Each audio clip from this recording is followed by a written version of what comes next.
napakaganda ng ating pag-uusapan. Dahil ang title niya ay...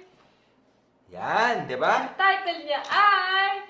Why you should consider real estate investing! Yan. So, Bakit bakit kahit ba kailangan mo i-consider? Kasi meron tayong ito mga... yung tanong na kahit ako ay pikit, tulog, mulat, kayang-kaya kong sagutin.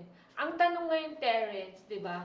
Para sa sake ng ating mga kababayang overseas Filipino, na bago pa naman sa mundo ng pagiging OFW, bago pa lang talagang lumalaban, ito ang pinakamagandang tanong na dapat malaman nyo ang sagot. Yes. Diba? Actually, ano to for the first timer, yung mga hindi pa nag-i-invest sa real estate, then this is something that you will learn a lot. No, for you to have a bigger idea, no, a better knowledge, no, bago kayo pumasok, no, sa mundo ng real estate.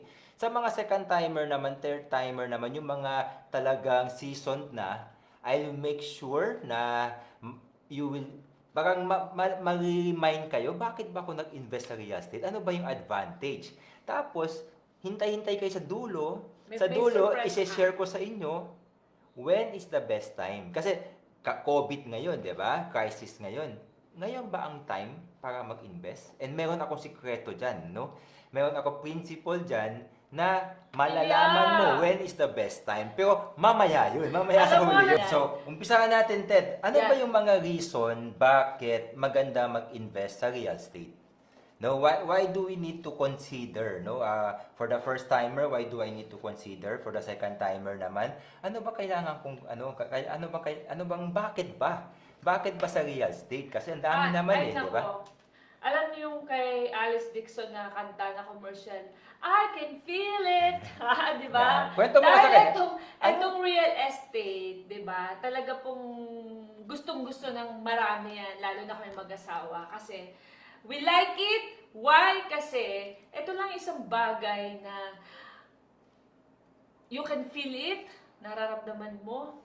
You can see it, nakikita mo, di ba? And you can touch it very well, di ba? Ano ba yun? Real estate ba yan? O iba yan? Real estate ba pinapag-usapan natin? Nag-date lang namin kagabi, kaya huwag kayong mag-alala. I'm not talking about him, but real estate because I love real estate because you can feel it. I can feel it, I can see it, and I can touch it! Naman! Tama. Di ba? Paki-chat nga, I can feel it, I can see it, I can touch it. Kasi yun yung maganda sa real estate. Nahawakan mo siya. Noon, naamoy-amoy-amoyin mo. Naamoy-amoy lupa yun. Di amoy yun. Tapos, you can feel it. Diba? Yun yung maganda sa real estate. Kasi yung other instrument, other asset, hindi mo siya nahawakan. O minsan naman, hindi mo siya na-feel. You know? Diba? O hindi mo siya nakikita. Diba? Parang ganun. So, ito, ang maganda dito sa real estate, buo siya. No? Kita mo, pag pumunta ka sa isang kondo, kita mo yung isang buong kondo. Hanahawakan mo, nafe-feel mo. Kung lupa naman yan, nahawakan mo, nafe-feel mo. Ramdam ng paa mo pagtapak doon sa iyong lupa. Which is very important, no? Which is very important. Kasi for me to invest in something, I want to be able to feel it, to see it, di ba? And, di ba? To touch it. Or, tanong ko naman, Ted, iba din yung ibig sabihin yun eh. Pwede rin kasi na, ang real estate kasi is, dalawa lamang ginagawa ng tao, ano ba? Matulog, magtrabaho. Di ba? Yun naman yung main natin ginagawa, di ba? Matulog, saan ka tutulog? Kailangan mo ng bahay na tutulugan. Kung magtrabaho, kailangan mo rin ng either opisina, either negosyo, either bodega, napakagawin yung trabaho mo. Which is both of these are real estate. Yeah, and another side of it, di ba? Meron din mga tao na bukod sa tinitirhan, di ba? Majority of us is nagtatrabaho para magkaroon ng real estate. Di ba? Kasi pangarap mo yun eh. Gusto mong makabili ng iyong dream house. Kaya nga, kasama siya sa ating basic needs sa buhay, yung shelter. Dati nga ako po, hindi naman mayaman eh. Mayabang lang ako dati. Pero ngayon, yumaman dahil sa real estate, no? Sige. Kaya po, ito ang gusto nating i-share sa ating mga kababayang OFW, lalong-lalo na po yung mga hindi pa kami nakakasalamuhan, na-experience. Now it's time for us to share why we need to consider real estate for OFWs. Number one, Number one, Ted. Bisa Diba? mo na kasi gusto na malaman eh. Ano ba yun? property prices, 'di ba, rise over the time, 'di ba? Yan. Tumataas talaga yung mga property prices over the time. Siyempre, andiyan yung number one yun ha, property prices rise over the time. So ibig sabihin, Tumataas ang anong ibig presyo. sabihin? Pag tinina, 'di ba, investment is a long term, it's a long term story, it's a long term na ginagawa. So pag tinina mo long term, wala ka pang makitang property Ted, na dating ganitong halaga, after 5, after 10, after 15, after 20 years, bumababa yung presyo. Okay, sample. I'm very sure maraming makakapag testimony, 'di ba? Ikaw lang, Terence, 'di ba? Last time I shared on my Facebook personal, ano yung kauna-unahan mo investment? Ayun, no, magandang ano yan. Diba? Magandang Yung kauna-unahan mo investment, year 2002, 2003. bago ako umalis ng Pilipinas, bago ka diba? umalis ng Pilipinas. Bumili ako ng property, bumili ako ng real estate, lote, no? Kasi lote is, sabi ko nga, yun yung kaya ko dati, diba? So nag-invest ako after 10 years, after 20 years, 10 years lang naman. no? Mga 2002, wala pa, less than ano.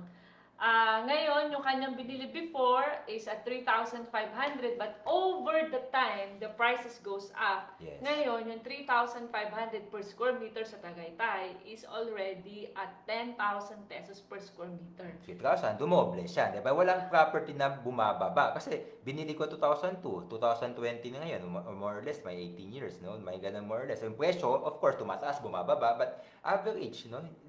Agree ba kayo dyan? Kaya namin sinasabi, this is the first reason, no? First reason why, marami reason, no? But this is the first reason why is because property prices tends to increase over the time. No? So, ito Pag yung- pinabayaan mo lang siya, nag-i-increase siya. Pag tinignan mo, yung property prices in the Philippines is hindi katulad ng prices dyan sa mga sa abroad.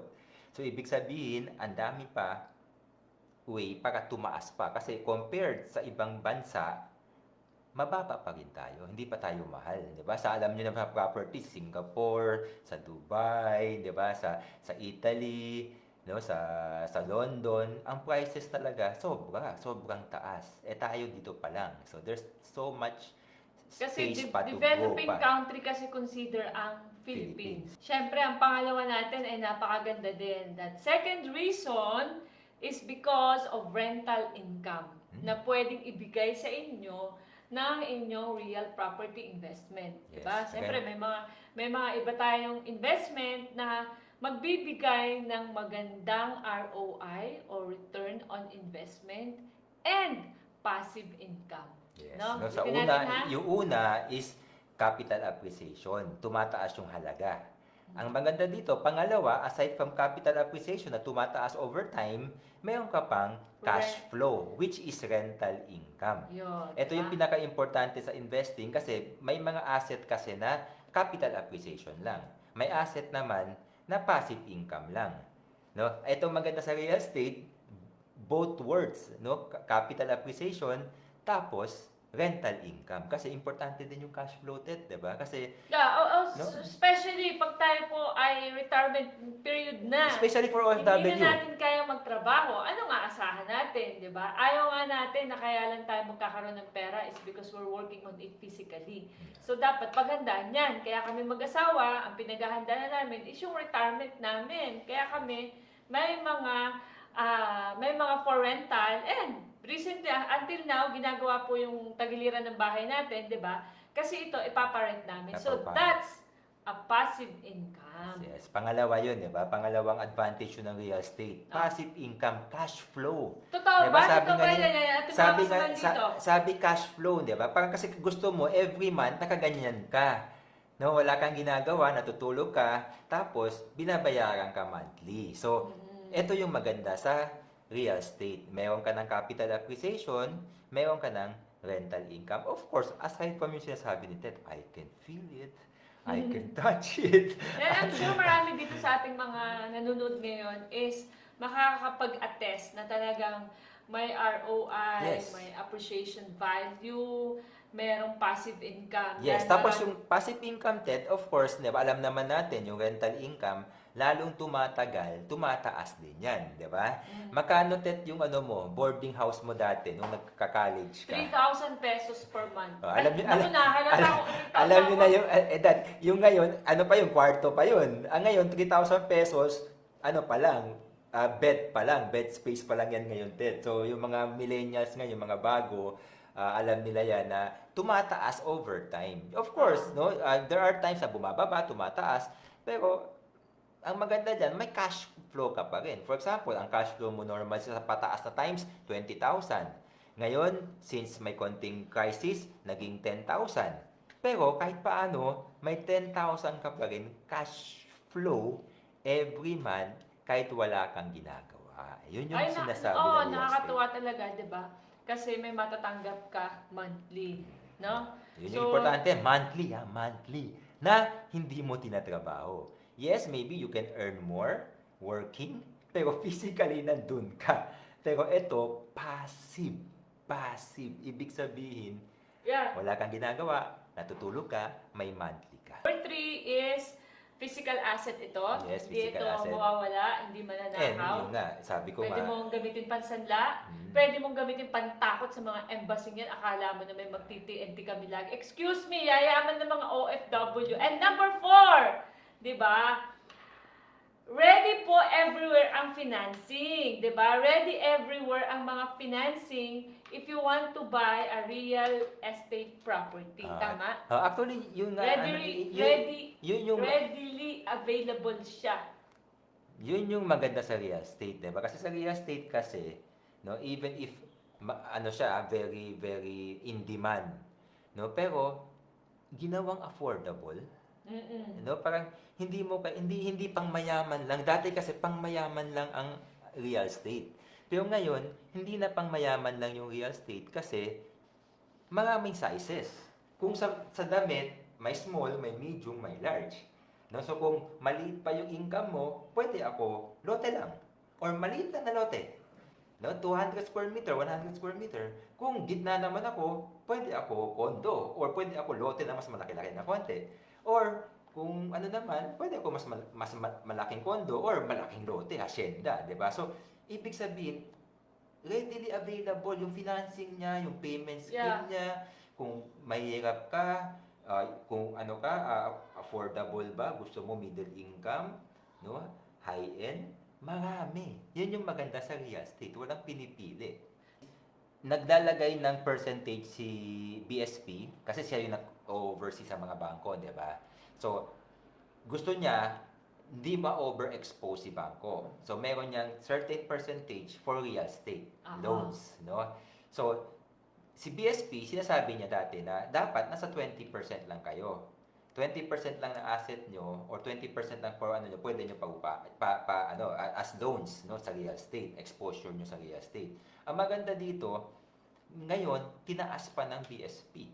Ginawa nilang 25%. No? Kasi, ganun kalalim yung paniniwala nila sa real estate. Yeah, of course. No? Kahit in times of ganitong COVID, pinalaki pa nila yung 25 kasi alam nila, si Pilipinas po, 100 million Filipinos na. Population. No, population. And sa tingin nyo ba, dadami o kokonti tayo?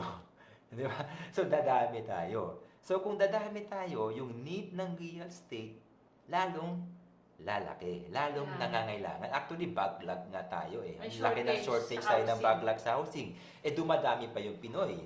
Tapos dumadami pa yung mga millennials, no? So talagang kailangan may sariling bahay yan, may sariling bahay. Kung may 3 anak ka, 3 bahay ang gagawin yan kasi hindi man sila magsasama sa isang bahay. So dumadami. Dating isang bahay lang ikaw, ngayon anak mo 3, 3 lumaki ng millennials na may sariling trabaho, nagiging 3 na bahay kailangan nila. So there is a shortage talaga ng housing. Yun yung maganda doon. No, but number 5 is, 'di ba?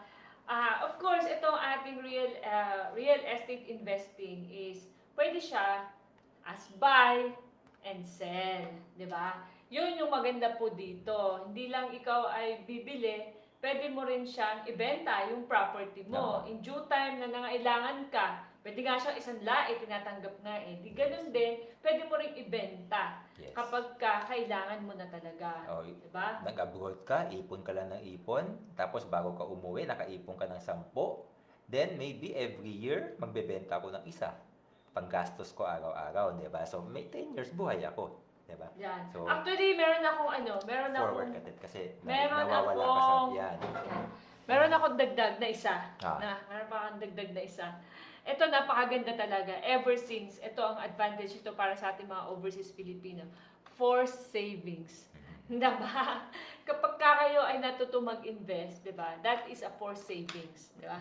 Kasi, Yan, tama. Kasi bakit natin sinasabi na why you should reconsider or we should consider investing in real estate, especially sa mga OFW. Kasi tayo mga OFW, tayo yung tinatawagan.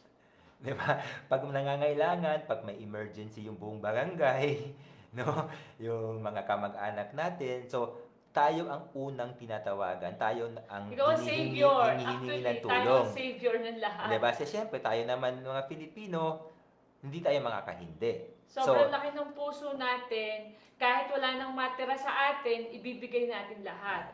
Pero, kung ikaw ay natutong mag-invest ng kahit na anong maliit na investment na real estate property, at least sure ka, maubos man siya, meron kang forced savings na nilalagay dito sa No maliit choice na ka eh. para sa iyo. No choice ka kasi may binabayaran ka. So may binabayaran ka, konti lang ang natitira. Actually, So pwede yung mo rin siyang konti, dahilan. Hindi. Naku, marami po akong binabayaran, which is true. No, yung konti na yan, ito lang yung itutulong mo. Pero meron kang tinatabi na. So it is one of the most, sa tingin ko, reason why ako, sabi ko nga, this is the biggest reason na yung number 6, forced saving. Kasi Yeah. once inumpisahan mo na yan, you're committed to pay on a monthly basis for 5, 10 years, a certain amount of your salary na every month, kailangan mo bayaran. So, forced saving yan. Kahit hindi tumaas ng presyo, which is imposible. Kahit walang uupa, which is imposible. Pagbalik mo, meron ka pa rin Lupa pa rin lupa yun. Bahay o pa rin property yun. o condo pa rin na kung Yeah. hindi mo yan ininvest, sa tingin mo, nandyan Tingin pa ba mo sa pa? bulsa mo? Oh, Nasa diba? bangko pa ba yan? Or na-withdraw mo na? Kaya yung number 6 ni Ted is forced savings. Ako, feeling ko, pinaka-importante yun para sa akin kasi yun ang weakness nating mga OFW. Kaya dumadami ang tumatanda sa ibang bansa, hindi nakabalik kasi trabaho na trabaho, ubus-ubus. Wala natitira sa ating sarili. Kaya yun, inabot na ng pagtanda, hindi makauwi. Okay ba? So, don't forget the 6 reasons para sa ating mga kababayang overseas Filipino. Bakit po kailangan nating mag-invest? Magandang i-consider ang real estate investing because of the 6 reasons na discuss namin sa inyo, which is actually true to life, 100% based on our experience. Kaya po kami ngayon ay nasa harap nyo at ipinapaglaban namin na maging free and rich ang lahat ng mga overseas Filipino kasi ito naging susi namin. May tanong kasi lagi sila sa akin, Ted, which is i-discuss kasi same kasi topic eh. So marami nagtatanong sa akin, gusto ko mag-invest, may payo ka ba sa akin? Di ba? Paano ba mag-invest sa real estate? No? So, ito lang lagi ko sinishare sa kanila. No? So, gusto ko rin i-share sa inyo kasi I've been in the real estate industry for almost 2 decades na. No? So, 2 decades, ibig sabihin 20 years na. No? So, 20 years na ako na talagang ang dami kong kinakausap ng mga kapwa natin OFW na who really have decided to start investing, and some of them wants to invest talaga in real estate. So ang tanong lang nila is paano ba? Ano ba yung magandang sikreto mo? Ano ba yung way na dapat? So ito yung gusto ko i-share sa inyo kasi there's a wrong and right way of investing. Kung wrong way of investing ka, mapapasubo ka, in the end mawawala siya. Or mali yung desisyonan mo, in the end mahirapan ka. So, ito siya, no? So, when you start, di ba, ano yung unang, start small. Start small, ibig sabihin, kahit may pera ka, kahit dami-dami mo pera, start small. No? Kasi wala ka pang discipline. Since this is your first time to invest, mas maganda mag-invest sa maliit. Di ba? So, once you invest, you start to learn about investing. No, this is not only about real estate. Talagang matututo ka na paano kikita ng pera. Kailangan ko magtrabaho ng gusto. No, yung sinasabi ni Ronald na kailangan niya mag-work harder because kailangan mag-work harder because of because uh, kay, alam niyo na, Pagdagdag sa pagdagdag na pambayad. tapos kailangan ko magbawas ng gastos, 'di ba? Kasi alam niyo na, kailangan may binabayaran ako. So, when you start small, hindi siya ganun kabigla sa inyo kasi wala pa kayong discipline to pay yourself first. Wala ka pang discipline to save and invest. So, since maliit lang yung amount, small lang siya, maybe, kaya kami, nag-start kami lot. Ang lot namin, nasa 9,000 pesos lang monthly at that time. So, yung 9,000 pesos, madali sa akin maglabas ng 9,000 pesos kasi first investment namin yun. Kasi kung nag-start ako ng big, di ba, nakatira ako sa Sanlo, ay gusto ko bumili na sa Sanlo din. Ang monthly, hindi 9,000, 100,000 pesos. Sa tingin nyo, since it is my first investment, do I have the discipline? Wala. So, nag-start kami ng small, then, konti-konti, kaya ko pala ng 9,000, kaya ko pala ng 10,000. Natututo na ako. This is the best investment. You start investing in yourself na paano mag-invest. So, kaya ko na pala 9,000, then that's the time, once nabayaran mo na yung kalahati, or maybe more than 50%, then that's the time you buy another one na mag-upgrade ka naman. Maybe from start ka lote, Ito or nga yan. start ka bungalow, o pwede ka mag-start ng duplex, kung house and lot, kung condo man yan, start ka sa studio, no, pinakamalit na studio. So, you start small. These are for first-timer po, di ba? Mga Yes. first-timer, para sa ating mga kababayang overseas Filipino na wala pa silang knowledge sa real estate investing. So, pinaka-best advice is start small. Yes. Di ba? Sabi nga dito ni Miss Marideth Manalo from Milan, start small till it becomes your habit. Yes. Yun ang pinakamaganda. Yun yung pinaka-importante kasi once you start small, it's not about the investment lang ang real estate ang natutunan mo, kung hindi yung habit. So once you develop the habit, kasi pag hindi mo dinevelop ng habit na ng tama, bumili ka ulit, tapos hindi mo na-develop yung habit na to pay yourself first, to save, to add other source of income, para lumaki yung income mo, bawasan mo yung gastos mo, hindi ka magbe-burn ng money fat, then, hindi mo matatapos lahat yan. Oo. Pero nung nag-start small ka, pinakita mo sa taas, kahit maliit yung sahod ko, Kaya pala. nire-respeto ko. No? Kahit na yung maliit na sahod ko, may napupuntahan, bibigyan ka pa na mas marami. Tapos ikaw naman, you start to look for other source of income. No, sumasali ka na sa freedom business kasi pangdagdag na income yan. Yeah. No, tapos hindi lang pangdagdag kasi dagdag ka ng dagdag, kung gastos ka naman gastos, wala din. So habang dinadagdag mo yung source of income, inahanap mo yung magandang vehicle, nagtitipid ka naman. Kahit sale, hindi ka na pumupunta para hindi maiwasan yung hindi bibili, hindi ka pupunta sa mall. Kasi kung pupunta ka sa mall, kahit sabihin mo ayaw mo, pag may nakita kang gusto, saka ka bibili. So iniiwasan mo yung mga ganyan. So pag natutunan mo yan, then that's the time you go for the next level. Na hindi na siya studio, hindi na siya lote na maliit, na 100 square meter. No, kung hindi, pwede ka na mag-upgrade. Na pwede Level up din po ang Yes. portfolio ninyo. Pero as first-timers, dun muna tayo sa maliit, slow but sure, Yes. kesa bigla kayong matipalo. O, kahit nga sabi ko, ang maganda dito, may mga lote ngayon na 10,000 pesos lang, 5,000 pesos, 7,000 pesos. Nasa loob ng subdivision, may swimming pool, may clubhouse. Isipin mo, 3,000, 5,000, 10,000 pesos, may subdivision lot ka na. Wala nang sasaya pang feeling yung may uuwian ka after so many years abroad na sa'yo. Yan. Start small. Pero Kung hindi isa ibig lang ang sabihin- kaya mo, di isa lang, mahalaga, meron kayong na-invest. Tapos, hindi ibig sabihin, hindi ibig sabihin yun na yung ending mo. Kahit sabihin, kahit mayaman na mayaman ka, start small since it's your first. Tapos, isave mo yung rest and isave mo pang emergency. 'Di ba? Kasi baka mamaya, mayaman ka nga, wala ka naman emergency fund. So, ginagawa mo yung mga turo habang nag-i-invest ka. So, after that, you create, ito yung term you create the momentum. 'Di ba? So, Yung may habit momentum, ka na. Then, natututo ka na. So, nung natututo ka na, may momentum ka na. Marunong ka na. So, anong gagawin ko ngayon? marunong ka na, mas malaki na yung income mo, hindi ka nakadepende sa isang source of income, 'Di ba? Hindi ka lang empleyado ng isang source of income lang, kung hindi may mga sideline ka na, sumasali ka na sa freedom business, na Yeah. alam mo yung business na walang kapital, na talagang pasamano ka lang, no? So may dalawang source of income, iba pinapaupahan mo na, may tatlong source of income ka na. So lumalaki yung kaalaman mo, lumalaki yung purchasing power mo. Tapos matipid ka na sa buhay. Ina-adjust mo na, you are living below your means. So, ibig sabihin, hindi ka na magastos. So, pag ginawa mo ng habit to, I'm sure may matitira na mas malaki. Isipin mo, mas malaki ang income, mas maliit yung gastos.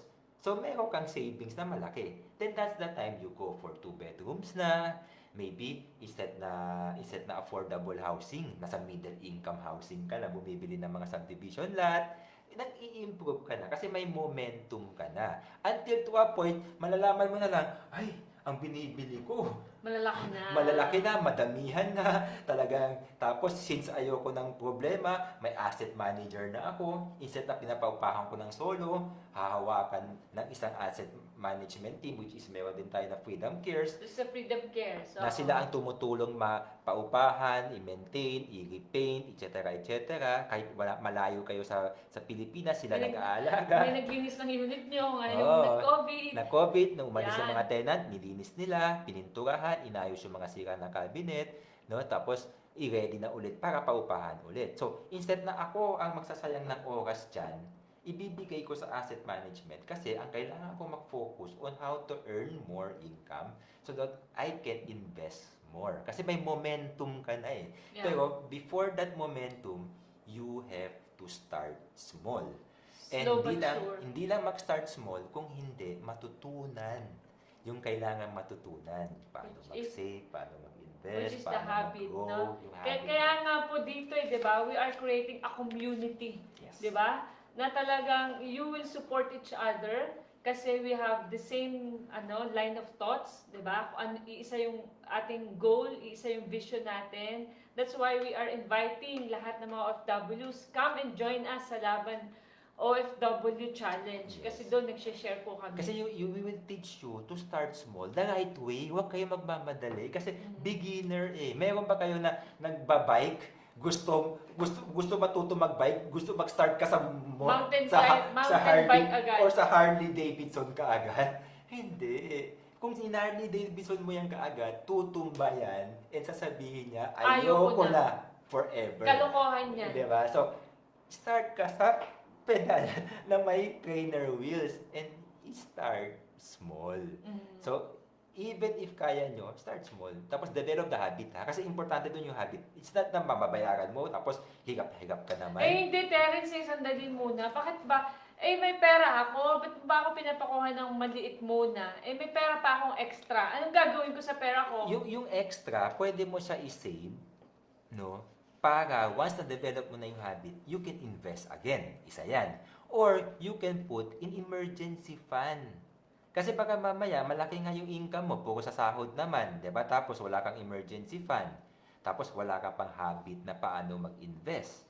So, kailangan mo unahin muna yun. Tapos, that's the time kung talagang kaya mo na, bayaran mo, ispat mo na siya konti. Pag umpisahan mo na, umpisa ka na maliit. Di ba? Kinuha mo yan. Tapos, alam ko na, naintindihan ko na, ganun pala. No, hindi mo pala kailangan bayaran lahat. Ganun pala, na paghabang nasa down payment pala, wala pang interest. So, kung alam mo na yung mga bagay na yun, tapos may extra pera ka, bago matapos yung down payment, hulugan mo na. Bayaran mo na yung 50%. Yun yung advice niya sa akin kanina. Sabi niya, kung may pera kang extra, di bayaran mo na yung kalahati. Yes. Para safe ka na agad. In any case, may emergency, may pandemic na naman, hindi ka hilong-talilong kasi wala kang pambayad, di ba? Yes. Kung nabayaran mo na yung kalahati, talagang very confident ka na medyo relax na. Tapos kahit small. Yeah. Then, Diba? Then you invest again. Basta yun ang importante kung Yes. may habit ka na at may momentum ka na at secured ka na. Kasi Diba? mag-start ka ng big, tapos mamaya, lagi ka naghahabol. Diba? Parang ganun. And it's not the amount eh. Wala ko sa amount eh. It's all about the habits. Now, once you develop the habit, the right habit, then, ang maganda dito is, you create momentum. And real estate, sabi ko nga, the ultimate investment for OFW because of the conditions na meron tayo, real estate is one of the best investment tool. Kasi for saving nga, wala kang choice. Kailangan mo bayaran every month. Wow. Tapos yung mga kamag-anak mo, alam nila may binabayaran ka, no? Wala kang sobrang pera, hindi ka nila pupulitin. Diba? So, this is how you develop good habit of paying yourself first, save muna, invest muna bago luho. These are things that comes with the decision to invest. So, okay ba tayo? Start small, create the momentum, then scale up, no? Tatlo lang ha. Start small. Make Small a muna. habit. Create the Practice. momentum. Start small muna, create the momentum, tapos saka nyo scale. No, once momentum ka na, malaki na yung kita, tama na yung habit, malaki na yung income mo, lumalaki, ginagalingan mo sa freedom business. Tapos, yung gastos mo, kahit mayaman ka na, ang gastos mo, pang mahirap pa rin. Diba? So, ang laki na nang sasave mo, nalaki nang i-invest mo. Then, that's the time, once you create the momentum, once you develop the habit, then you scale. Yung scale, ito na yung sabay-sabayan mo na, kasi, ang laki na ng momentum mo. Alam mo na lahat kung ano dapat gawin. Hindi ka na makakamali. Yun. May tanong sila, Ano? gusto ko na mag-invest. May COVID. Di ba? May crisis. Is it a right time to invest? Tama ba? Pakichat nga dyan. Marami pa nagtatanong. Or yung mga first-timer dyan. Siyempre, pumapasok sa ulo natin yan, di ba? Ngayon ba dapat mag-invest? Ako ba sasagot? Hindi, gusto ko sila Gusto ko, di ba? Parang, paano nyo ba, ano ba yung principle? Ito yung sinasabi ko kanina sa umpisa, di ba? I-share ko sa inyo na hindi ko pa sinare sa ibang tao yan. Kahit yung mga season ko na mga kasama ko sa mga Laban Challenge, yung mga Laban OFW Challenge, hindi ko pa sinashare to. So, how do I know, or how do we know when is the best time to invest? Ano bang principle gagamitin mo para malaman mo na mas maganda mag-invest kahapon, ngayon, o bukas? Ano principle? Depende sa... Naku, siguro sasabihin mo. Depende sa sa kondisyon. Ikaw, Ted. Ay, baka masabi ko na. Ito yung pinaka-meat ng talk namin today. And Please, Joy. Bakit? And I really want you to understand, no? Kasi very important to. Kasi mahirap kasi gawin yung isang bagay na hindi mo siya naintindihan ng malalim. No? So, that's why I always, pwede ko sabihin sa inyo, ngayon is the best time. Ang tanong, bakit? Number one, sabi ni Ted, real estate tends to increase over time yung value Yan, niya. sabi ni Diba? Trish Rara, bakit po? Sabi So, ni Laureline sa Rome, bakit? So, ganito yan ha. Ang real estate kasi, ang trend ng real estate, normally yan 10 years. No? Pero, ang trend yan, tataas yan, bababa, tataas, Kita nyo ba? bababa, Yeah, kita. tataas, bababa, tataas, bababa. Ano to ha? This is world class na learning to ha. And I'm sure karamihan hindi pa rin alam. So, ang real estate, ang sinasabi ni Ted, Parang which is... hindi nakita yung ano. Kita yan.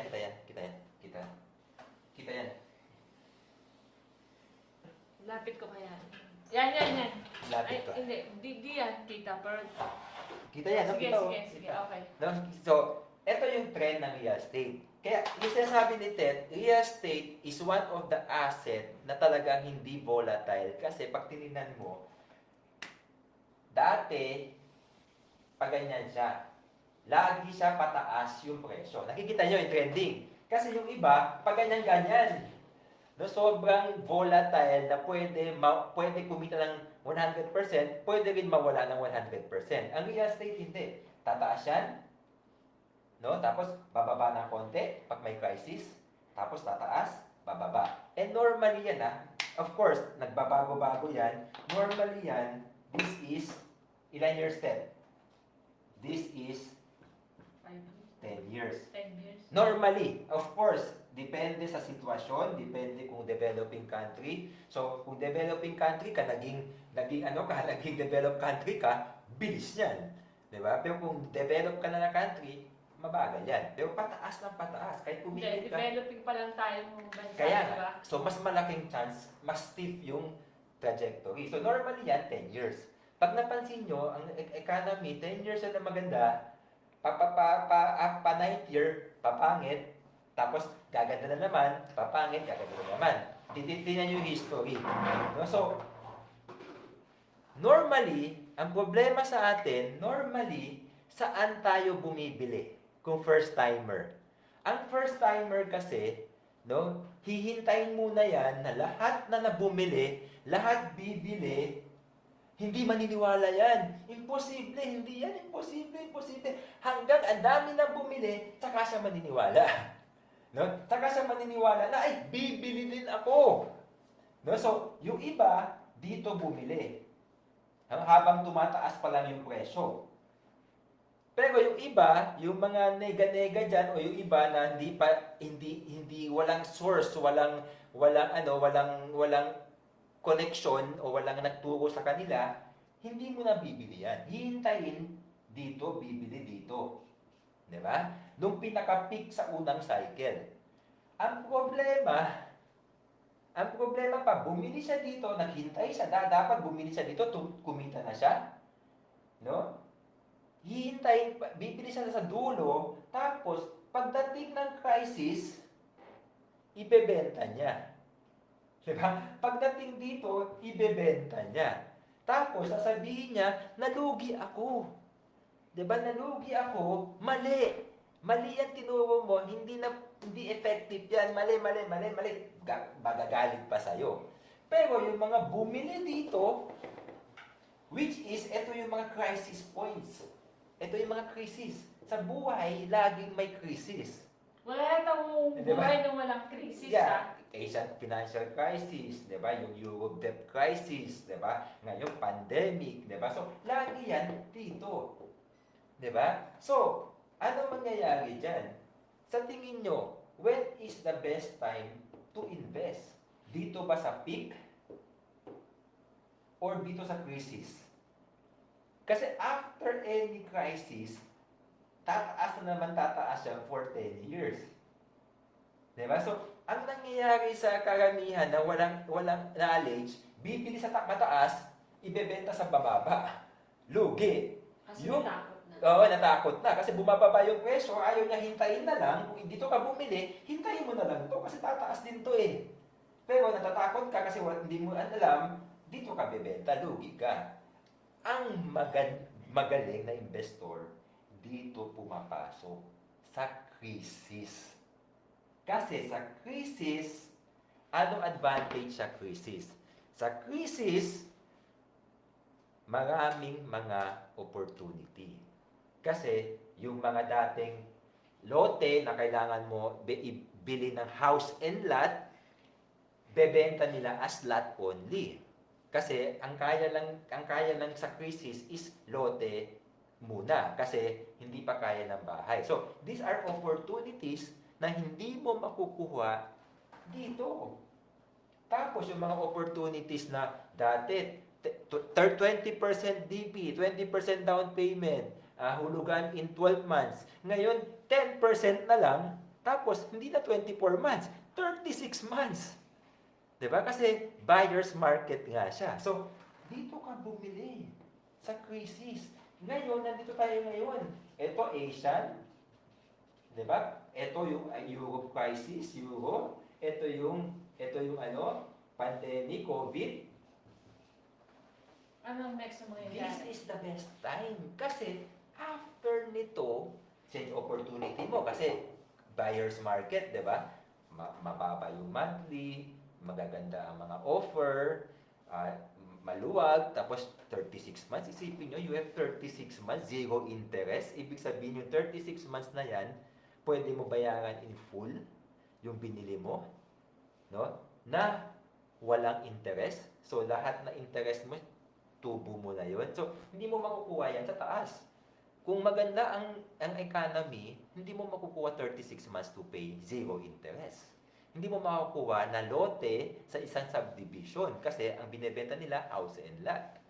Pero ngayon, since nasa crisis tayo, nakakabili ka ng lote, nakakabili ka ng 10% DP na hulugan pa in 36 months o 35 months o 24 months. So, bibili ka dito ngayon, tapos hintayin mo. Yung iba ayaw bumili, yung iba nagbebenta since alam mo Now pala is the best time kasi crisis, bibili ka ngayon. Tapos, pagkatapos ng crisis, lahat naman yan, tataas, tataas, tataas. Then, that's the time, kung gusto mong ibenta dito, benta mo, tubo ka kasi mababa ang bili mo. Or, hintayin mo na naman, bumaba, invest ka na naman ulit, tapos, Mataas. tataas. So, kung nag-invest ka dito, hindi mo binenta, nire-invest mo, then, that's the time, makikita mo, ang laki ng potential, ang laki ng capital appreciation, ang laki ng rental income. Isipin mo, bumili ka 20 years ago, ang renta 3,000, isang bahay. Ngayon, 3,000, isang kwarto. Yung bahay mo, 5 kwarto. So, ibig sabihin, 15,000 dati, 3,000. Nagigets nyo? So, when is now the best time to invest? In a crisis, now is the best time to invest. Kasi because of Grabe, this, ang ganda, ang ganda. Gusto ko kapag nagdo-drawing si Fritz Mentor kasi nadadagdagan ako ng sobrang lalim na kaalaman. pakichat nga dyan, pakichat. Kung nakagaya naiintindihan nito. nyo ba ako? Kasi inaabot ko yung 10 minutes eh. Ayoko Ayan. nadagdagan yung oras nyo eh. Napakaganda naman nito, which is talagang kapag, sabi nga nila, di ba, pagka nag-invest ka, hold it for longer period of time. Yes, tapos and I really Kasi, lahat. I really want to share with you yung principle kasi masarap mag-invest kung naintindihan nyo bakit kailangan mo wag mo ibenta kasi lalo tumatagal, tumataas. Tapos pag bumababa naman, it's just part of life. 'Di ba? Parang mag-asawa 'yan. 'Di ba? Hindi yung mag-asawa na Hindi. laging masaya. Yeah. So minsan Meron yung mga nag-aaway down kayo. Ang problema, yung dull moments nag-aaway kayo, gusto mo na isauli. Gusto mo na ibenta. Hindi ba? Itatawid nyo 'yan. Oo. Tapos, you learn to understand each other para next height naman, di ba? So, ganun din sa real estate investment. Hindi yung pag bumababa, ang iniisip nyo, ibenta na. O give up Kasi na. this is just, i-give up na. Kunting nahirapan lang, i-give up. Kaya sinasabi ko nga sa inyo, start That's the small. last thing you should give up. Start small. So, tapos tumataas. Tapos mo, itay na konti. 3 taon, 4 na taon, increase na naman yan. Ang maganda lang dito, pag napansin nyo, mas malaki yung curve sa increase kaysa sa crisis. Mas maiksi yung panahon ng crisis. Mas Totoo mahaba naman. yung panahon na saya. So, Diba? yung crisis, tawid mo lang. Tama, no? Ngayon po, yung mga Ito ka pa. ngayon pong panahon na to, no, meron pa kaming 2 seconds. Ngayon mga panahon na to, yung pong talagang ready and prepared at looking for for opportunities. Ngayon talaga sila naghahanap ng mga dapat i-invest na property. Yes, diba? perfect. Kasi Sabi ko now nga- is the best time kasi pataas po lahat yan. Yeah, and- Alaman, no, hindi lang naman po real estate because we are trying to develop holistic approach tayo mga OFW. Kung hindi pa kaya mag-invest, okay lang. Kayo po ay bibigyan namin negosyo. Hindi kayo ready, just keep on joining us kasi matututo kayo kahit nakikinig lang kayo. And we hope that time will come, we will be able to push you to improve yourself at lahat tayo ay mahal dito na sa Pilipinas. Kaya sigaw namin mag-asawa sa lahat ng mga overseas Filipinos sa buong mundo!